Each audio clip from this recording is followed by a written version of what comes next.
мен айтайын. Сезіміңізді қандай? Керемет, сезім керемет. Нұр тауын көрдік. Пайғамбарымыз осы жерде жүрген, содан аят қонған екен. Осыдан бастап 40 жасқа келгенде Құдай жолына түскен Алла тағаланың үмбеті болып аталған. Соны бізге мінекей таныстырып жатыр. Бекжанға рахмет.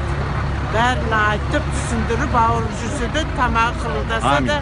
Ал сіздерге де рахмет, сіздің келіншегіңізге рахмет. Амин.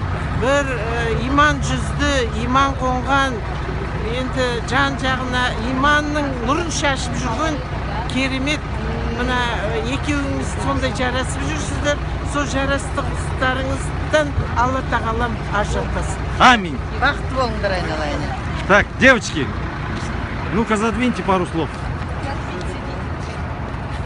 Куда бежать, чтобы мы в хадж все вместе поехали в этом году. Ой, аминь. Вот это совсем хорошие слова.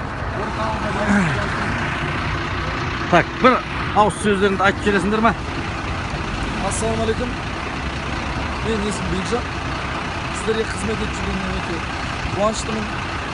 Алла насіп етсе сіздерге қажетті келетін. Мың да бір рахмет. Аминь. Хорошо. Все.